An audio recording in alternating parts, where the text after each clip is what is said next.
On this Friday installment of Locked On Texans, we will be joined by Brandon K. Scott as we discuss whether or not it was a good idea for the Houston Texans to replace Davis Mills for Kyle Allen.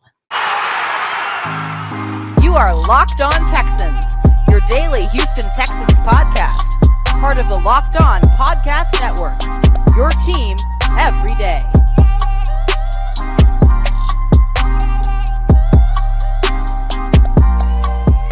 Welcome in, everybody, to a Friday episode of the Locked On Texan podcast, a part of the Locked On Podcast Network, your team every day. I'm John Hickman, of course, joined by Cody Davis. Today's episode is brought to you by Bet Online. Listen, Bet Online has you covered this season with more props, odds, and lines than ever before. Bet Online is where the game starts, and Sunday will be the game starting quarterback for the Houston Texans. Oh, my God. Kyle Allen, at the time of this recording, listen, the reports are that Kyle Allen will be the starting quarterback for the Houston Texans. Nick Caserio did not say whether or not there will be a change at quarterback. Nick Caserio did, however, say he thinks Davis Mills has a bright future. He's done some good things at different points. Again, overall, I think he's micronism of where he is right now with the team. And also, Pep Hamilton was asked about, have any changes been made at the quarterback position for this upcoming game? Pep Hamilton responded, no. So, that's where this franchise is right now. Cody, you're around this franchise each and every day. The reports are very conflicting. The reports are very confusing, but I think overall they are preparing Kyle Allen to play some significant football on Sunday. Even if Davis Mills is a starter or not, I think he has the shortest leash of any quarterback I may have seen so far. One mistake he may be pulled if he is not already pulled and benched for Kyle Allen to be the starter. Yeah, if there was ever a day, ever since I've been a credential media member, with the Rockies and the Texans, if there was ever a day where I could honestly say I was just annoyed, it had to be on Wednesday. And that was the last time we had an opportunity to talk to Lovie Smith. Of course, everybody was off on yesterday due to the Thanksgiving holiday. But it was so annoying because ever since, I want to say maybe a year ago, they have been hell-bent on saying that Davis Mills is this team's starting quarterback. Like I say, it was either a year ago or close to a year to the day. It's been multiple times, honestly. Where we stood there, I want to say it was maybe week 12, week 13, and David Culley came out and said that Davis Mills will be this team's starting quarterback moving forward for the remainder of 5 games. We all know the story. Davis Mills has a great 5 games. You go into the offseason, you hire Pep Hamilton, you hire Lovie Smith, and every single phase leading up to Wednesday, Davis Mills is the starting quarterback. We believe in Davis Mills. Nick Caserio, we're going to give him a chance in 2022 to showcase whether or not he can be this team starting quarterback, not just for this season, next season. Everybody has been talking about it. You trade Deshaun Watson. You are asked, are you going to add more talent to your quarterback room? No, because we believe in Davis Mills. You make him a captain. You do all of this talking how great Davis Mills is, but then all of a sudden, you don't want to announce who your starting quarterback is. Well, let's everybody know that Davis Mills is not this team's starting quarterback. Plus, like I did with Brandon Cooks last week, I'm going to do it again. Every single Wednesday, we have an opportunity to talk to Davis Mills. John, ask me, did we talk to Davis Mills on Wednesday? Did you talk to Davis Mills on Wednesday? No. Now, look, later on today is Friday. Everybody's back in the building. Maybe not. We're going to talk to Davis Mills today. I highly doubt it. But it was just so frustrating because your actions are showing that clearly Davis Mills is not the answer moving forward. Not only that, John, you also put it greatly. Even if he does start Sunday's game, he's going to be on a very short leash to where if he misses a snap count, they might pull him. Like, I was just so frustrated because everything indicates that you are not starting Davis Mills on Sunday. And Lovie Smith gave the answer that you don't want to give the Miami Dolphins the upper hand of preparing for the game. You're 1-8-1. You can give them your entire playbook, and it's still not going to make a difference whether or not you're going to come out victorious. It was just so frustrating, looking at Lovie Smith, hearing Nick Caserio on Sports Radio 610. The reports comes out, and and then Pep Hamilton comes. Like, everybody was just frustrated. I know I talked about this on yesterday's crossover show, but John, this is just one of those moments where I just look at the Houston Texans and say, you know what? You guys should have just taken this one on the chin, just like the New York Jets have done earlier this week by saying, you know what? We're going to bench Zach Wilson. His career isn't over in New York. We're going to reevaluate some things, but as of right now, he is not our starting quarterback. And this would have made everybody's life so much more easier with clarity and everything else in between. Yeah, you know what? Let's be honest about it first and foremost. The difference between the Houston Texans and the New York Jets is the New York Jets, at the very least, is working to establish and create their own identity. And I feel like the Houston Texans are not there yet. I don't think the Houston Texans have a clear idea of what they want their franchise identity to be. And I don't think that right now their head coach is able to establish his own idea of what his identity wants to be for this franchise as a head coach. And that's just how I feel personally.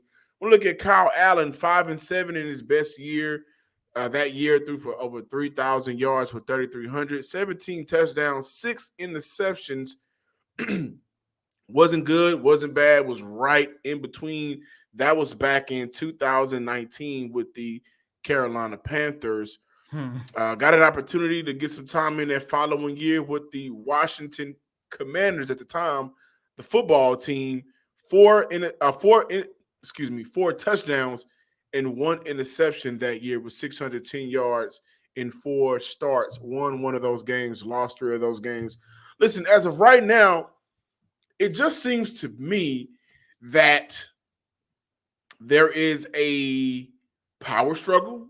I think a lot of people are banking their hats on Davis Mills being good in their franchise simply because if he was good, then we can use our first round picks and address other needs on this team. Now we really have to address the quarterback position. And I'll tell you guys this. I've been on the Jalen Carter train this entire season, but I would not fault the Houston Texans if before the draft even started, they ran their pick down and they knew exactly who they wanted with their first overall pick. This is the right decision. I don't respect them sugarcoating it. I don't understand why they are not able to come out and not coddle this situation by saying, hey, listen, he's not playing good football for us. What we're going to do is get somebody in who can possibly play some better football for us. He's been taking first team snaps. And if he doesn't work out, then okay, we'll go back to Davis Mills, right? Just be honest. This isn't a situation where you should feel the need to not be honest. Be honest about the situation so you can be honest with yourselves and understand that it's not working out. Yeah. Right? And it is what it is, man. Like, we look at this and we say, well, Davis Mills this and Davis Mills that. One thing this franchise has did was give him the undoubted support to become this franchise future quarterback, right? A damn near a year. That's the reason why it was Jeff Driscoll and Kyle Allen as your backups. That's the reason why during the early part of this season, when they had a lot of more faith in them, you saw Jeff Driscoll out there because at the very least, Jeff Driscoll was able to be in the game and have a package for him, right? Mm-hmm. And now it's Kyle Allen. Jeff Driscoll been inactive, Kyle Allen has been active, but there's a reason why those two guys were the backup options, right? Because they really gave you everything and every opportunity to be the starting quarterback. It hasn't worked out. It's time to move on. There's no way you can justify his play. You can talk about the play callers all you want. You can talk about Lovie Smith all you want. But when we are dissecting Davis Mills as a quarterback, high throws over 6'4" Nico Collins, right? Passes way out, can't hit the NFL 5-and-out route, throwing away out of bounds, throwing the balls in the dirt. these are some of the things Davis Mills has done through the first 10, 11 weeks of the season. It's okay, guys. Kyle Allen should play some football if he's a better quarterback for the Houston Texans. And I think that this Sunday we'll have an opportunity to see that. This holiday season, let's have some fun. Let's make each and every one of those games a little bit more intense. You can do that with PrizePicks. Listen, the best way to bet on daily fantasy sports. Pick 2 to 5 players. If they score more or less than their PrizePicks projection, guys, you can win up to 10 times your money on any entry. No competing against other people. It's just you versus the projections available. PrizePicks offers projections on any sport you can watch. This includes NFL, NBA, NHL, college football, men's college basketball, women's college basketball, soccer, the WNBA. Guys, even esports are creeping in and getting in on this action, right? Super safe and fast withdrawals, currently operational in over 30 states and Canada. Download the PrizePick app or go to prizepicks.com to sign up and play daily fantasy sports. First-time users can receive a 100% instant deposit match up to $100 with promo code Locked On. That's promo code Locked On. Welcome back in, ladies and gentlemen, to this latest installment of Locked On Texans. And as you see, we have our brother, Mr. Brandon K. Scott from Sports Radio 610. Brandon, what's going on, man? And welcome back. I can say welcome back this time because we haven't had you on the last 2 weeks. Yeah, I was going to say, I don't remember when was the last time I've been on with y'all, man. So it's good to be back. Feel more like a normal week when I get to chop it up with y'all. So, yeah, I'm glad to be back. Glad to be back in the mix. Yes, sir. Yes, sir. Brandon, let's jump right into it. And I say this almost every single week now. Sunday was rough. And it might have been one of the worst days in franchise history. I'm not going to say the worst, but I would say one of the worst, just given the fact that the Houston Texans did not look good, especially on the offensive side of the ball, doing their 23-10 loss to the Washington Commanders. Brandon, you was there along with myself. What did you think about the game, man? Well, it was only just the latest worst. Exactly. Because we just did this, Cody, a few weeks ago, week 8, I believe it was, with the Tennessee Titans game, which I still think that game was worse if we're gonna compare worse. Mm-hmm. So the Titans game I will still put up there as a low moment for the Texans, I think. But this was right there with it. I mean, you just think about how the game started, and it was indicative of how disastrous of a season that it's been for the Texans when you consider on the second defensive play of the game, Jalen Petrie, a rookie that most Texans fans were rightfully excited about to start the season, drops an interception, falls right in between his hands, and it's no harm, no foul because they get off the field 3 and out. Great. But then on the second play of your first offensive drive, so effectively just a couple of plays later, your second-year quarterback, who some Texans fans at least were excited about as being the starting quarterback, yeah, yourself included, and rightfully so in some ways, because it was just about hope and mm-hmm. trying to believe in what you had seen recently, saying, okay, you can reasonably expect this person to make some strides, and if they do, what can this be? But we've seen what it has turned into 10 games into the season, and then just 2 plays into the game, he's throwing a pick 6 that is about as bad as it can get in terms of the predictability of the play, the route, the throw, him eyeing the receiver. And so within the course of about 4 plays from scrimmage there, your team has shown you, or shown everybody that's watching at least, why it is the worst team in the league. So that was bad, and that felt really bad from just from a watchability standpoint, from how the game started, but also from what it says about the team, I think, or how well, unfortunately, it describes the team that you're dealing with. And as far as going forward with Davis Mills as the quarterback, I was saying this on my podcast, the B-Block podcast, earlier in the week, Cody, that I always find the question and the point interesting about benching Davis Mills, because the argument is there. Like, he hasn't played. I think I think the argument for benching him is pretty simple. Just the fact that he hasn't played well enough to earn and deserve that spot as the starting quarterback of this team. I think hard stop, you could make that case. But like, what is the functional thing that you're trying to accomplish by benching him is really the interesting part of the question to me, like, or the interesting question to ask about this, because like, if you're trying, like, are you doing it because you want to win more games? Because the argument right now is that you're better off losing games at this point because you're probably not going to be in a position to make any type of meaningful run. So what is the point of winning games? So if you think that benching him helps you win games, that's probably not a bad idea or not a good idea.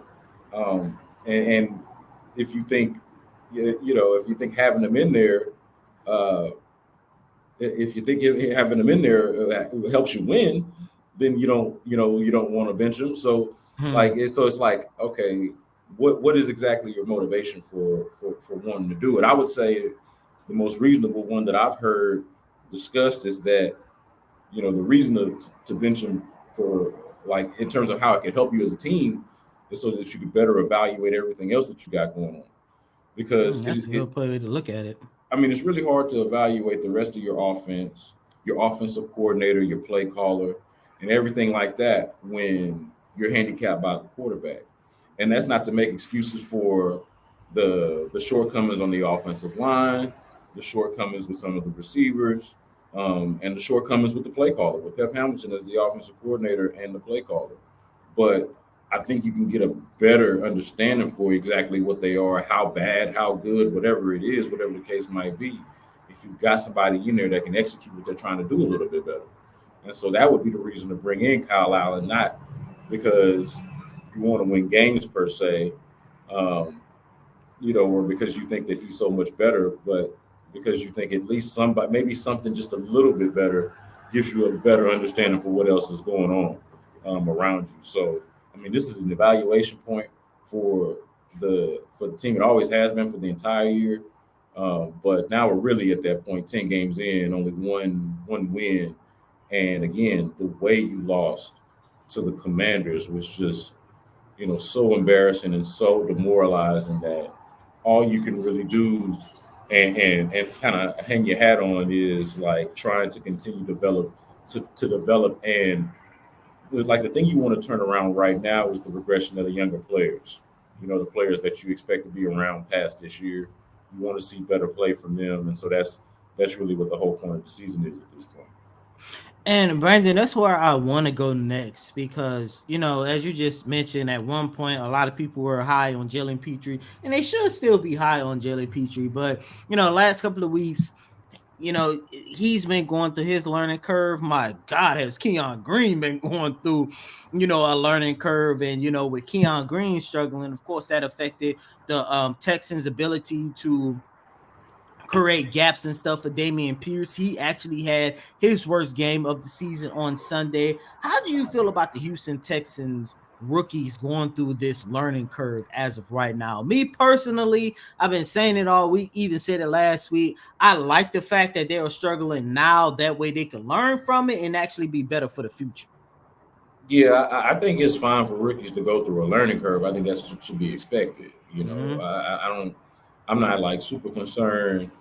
Like, if the question was, I know this is not what you asked, but like, if the question was, are you concerned about the rookies? Are you worried about the draft picks type of thing?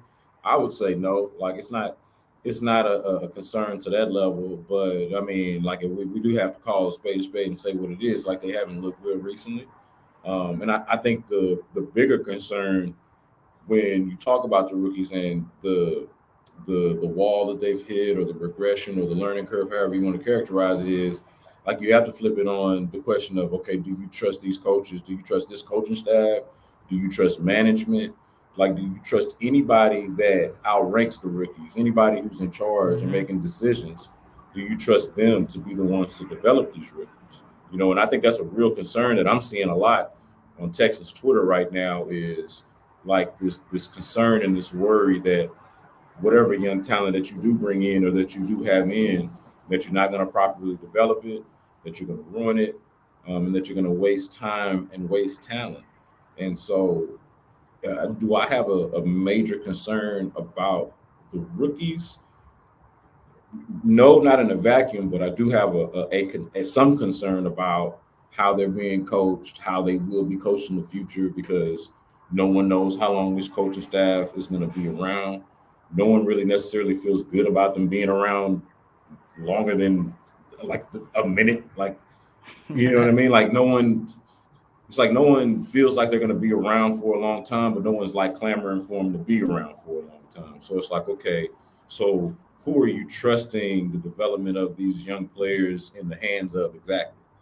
You know, it's kind of for me more the concern and more the question to be asking, as opposed to, hey, like why isn't Kenyon Green, you know, performing the way like less so why isn't Kenyon Green performing the way we necessarily would like to see him, and more so, you know, has Kenyon Green not, you know, nutrition wise and body wise, like what exactly have they done with him more so than, oh my God, I can't believe he got blown up by Jonathan Allen. Like just as concerning as it was to see him get physically dominated in the Commanders game, Cody, it's concerning to see him have 10 penalties in 10 games.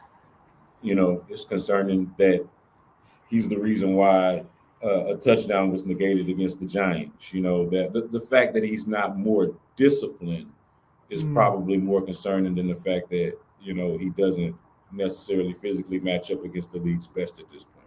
If you've thought about securing your home with home security and you've been putting it off, you really want to listen up to this. Right now, Locked On Texan listeners can order the #1 rated SimplySafe home security system for 50% off.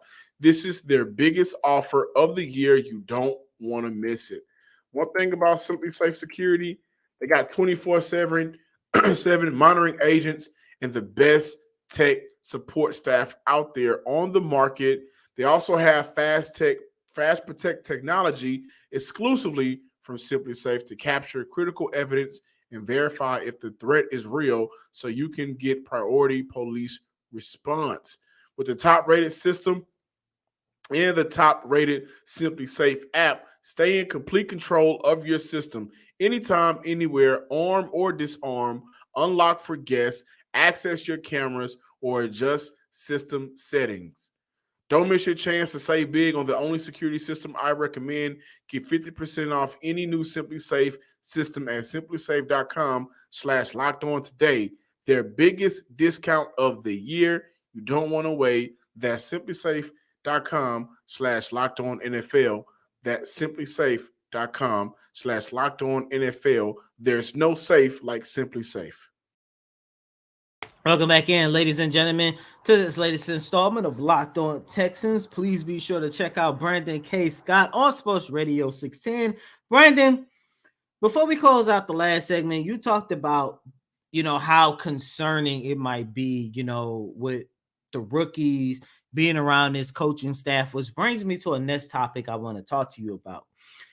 How do you feel about the possibility of the Texans moving on from Lovie Smith, Pep Hamilton, and the rest of this coaching staff? And it's two ways you could look at it. You could look at it from the standpoint of how embarrassing it's going to look for the Houston Texans to fire a coach one and done for the second consecutive year. But on the flip side, you can also look at it from a standpoint more so Pep Hamilton as his team offensive coordinator. It's kind of hard to have a true evaluation of him because of the inabilities and the transgressions of your quarterback in Davis Mills. Yeah, I mentioned week 8 in the previous segment as well of being the low moment. You know, that being the low moment for the Texans season and one of the low moments of franchise history.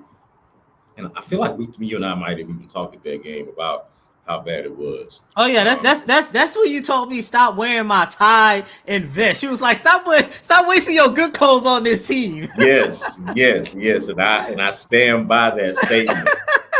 You will not need to be putting on your good clothes. My Sunday best. Yeah.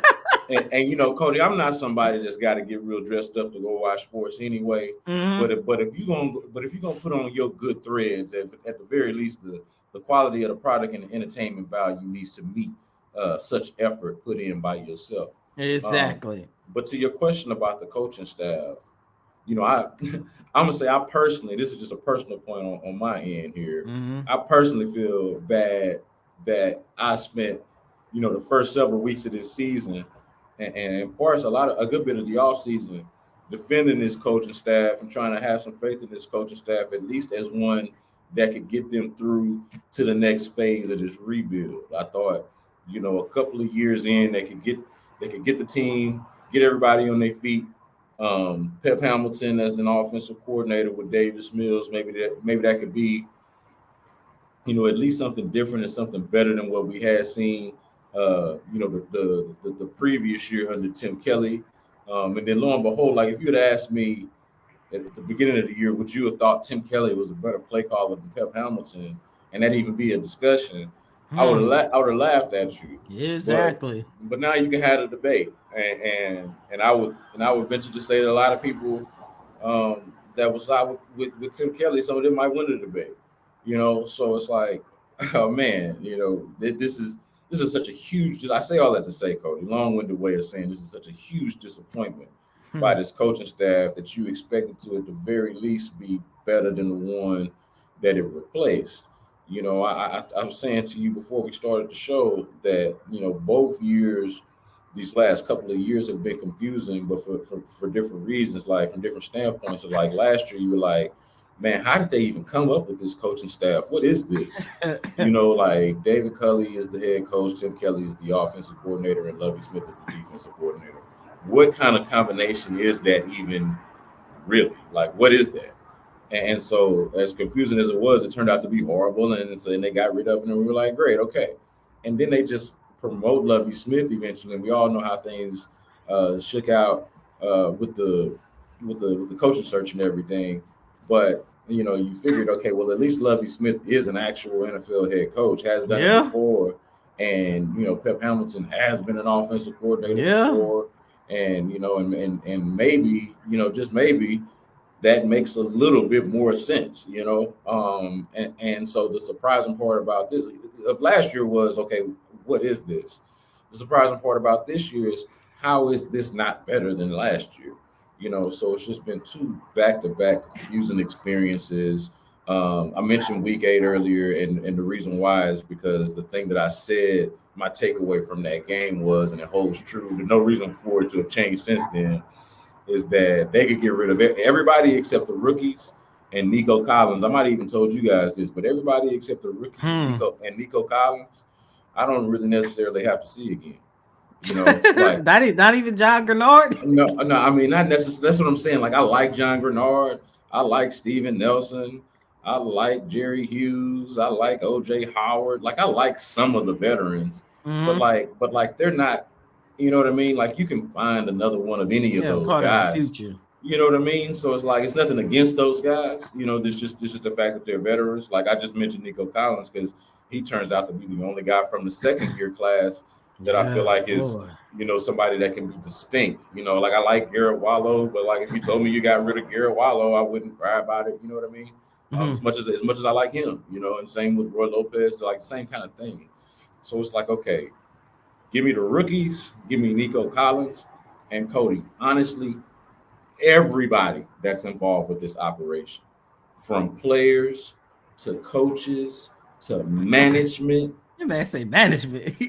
Everybody could go, as far as I care.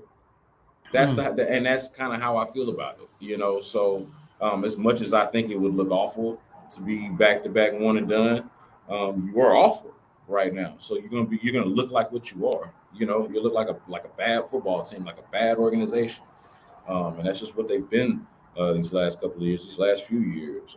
As disappointing as it is to say, I think there's some I do think that there are some optics and complications politically with it by doing it that I think they're going to have to answer for, and I think it's going to be a lot of smoke there that you're going to have to answer for if they do it.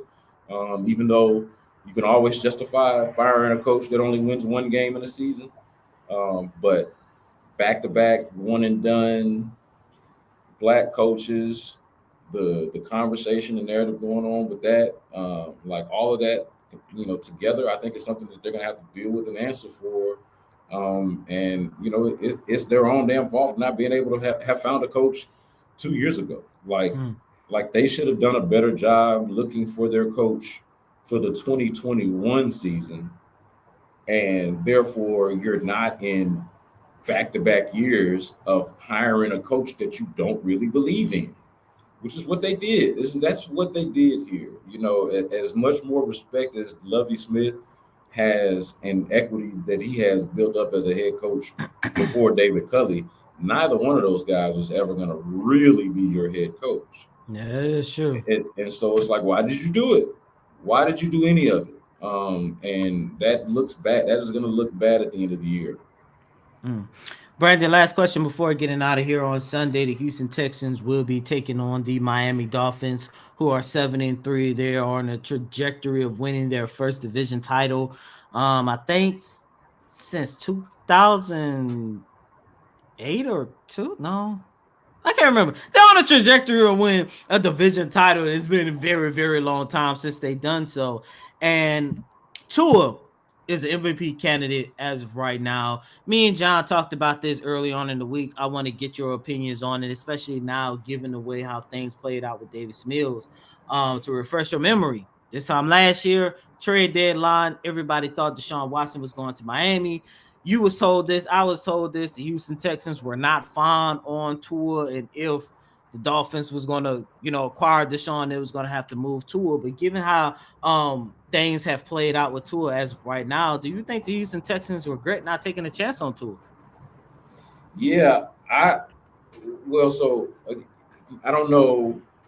I think they got bailed out by the fact that the trade wasn't going to be able to happen. Like that thing ended up getting mixed because of off-field issues. And from my understanding, because the owner wasn't ready to take that step, or like whatever it was. Like, I don't think it was. Fortunately for the Texans, it didn't come down to the fact that they didn't want to. Ended up or the Miami, whatever it was, that ended up not being the reason why they weren't able to do it. I think I think when it comes down to it, though, like it's like, say you play that trade out and that trade did happen, and for whatever reason they didn't take to it, they would have the picks, but they would still be stuck with Davis Mills, whereas they could have had Tua and Davis Mills and the picks, and had just like a gluttony of resources to do whatever they wanted with. Believe in whatever quarterback you want to believe in, and trade whatever other assets and other quarterback you want to trade. Like, at that point, you flip Davis Mills for a second or third or fourth or fifth or whatever he's worth at that point.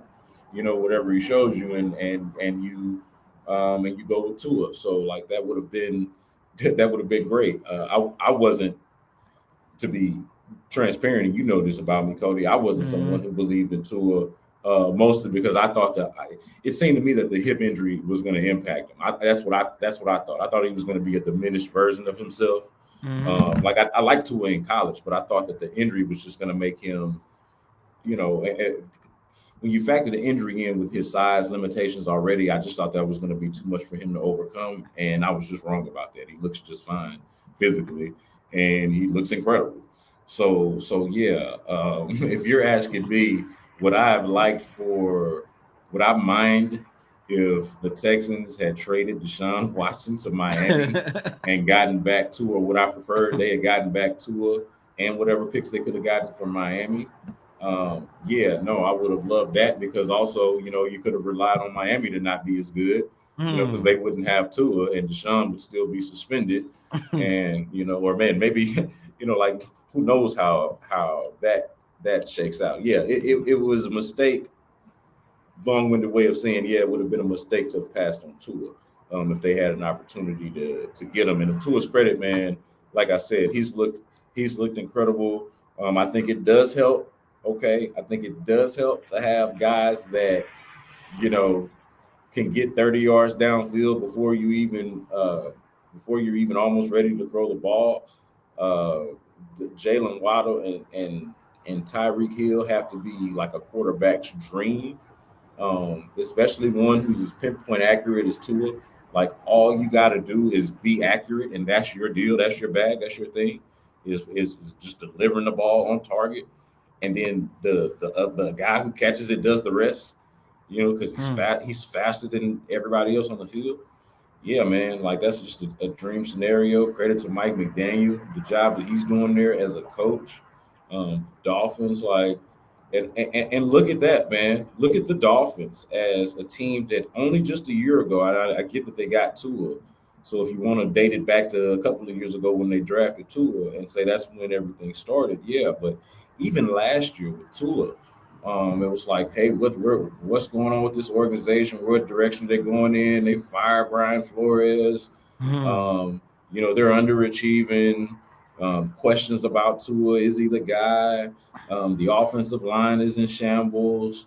Like, they're a mess just a year ago, the Dolphins.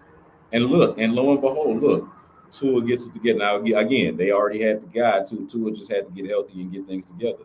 But they make the coaching change. Things come together with the quarterback. They bring in a very key piece via trade and pay that guy in Tyreek Hill. Their defense was already kind of something that they had made some investments in, and they invest even more in it this year and bringing it and trading for Chubb and paying him as well. So, like, it just goes to show you the point that I'm making here, Cody, is I was having this debate with somebody on social media a few days ago about it being a 5-year plan for the Texans. About this is a 5-year plan. They do know this is already year 2 of that 5-year plan, right? Yeah, no, right. And let me be clear. It might take 5 years. It might take longer than 5 years. But that ain't the plan. Like, the plan is to get good as quickly as possible because the league is designed to operate that way. It is designed for Bill O'Brien got a lot of flack several years ago when he said it was an 8-8 league, but he had a point there in the sense that it is designed for parity and for everybody to be close to about the same, save for a couple of good moves and evaluations here and there and good coaching. Like, everybody, I think, who is competent and does well is positioned to have success in the NFL, which means it shouldn't take 5 years if you know what you're doing, if you're doing a good job to figure things out. And yes, to the point that you just made, it's already year 2. It is going to be year 3 in terms of losing seasons, and yeah, again, year 2 of the new regime. But yeah, it's not supposed to take that long to get good. A couple of years at most. And maybe that's not fair to how badly of a position this organization was put in over the last few years and how much of a hole it is to dig out of. But it is not insurmountable. It is not something that you shouldn't be able to overcome and at least be more competitive than they have been. And so you look at Miami and what they're doing and what other teams are doing across the league. The Giants turning things around this year. Like, this is doable. There is no excuse, I think, to be this bad. If you're going to be this bad, to be this bad for 5 years or more. That is not a part of some grand master plan. That is you being bad. Brandon K. Scott from Sports Radio 610. Brandon, really quick, tell our listeners and viewers where they can follow you at on social media, listen to you on 610, and where they can check out the B Block podcast.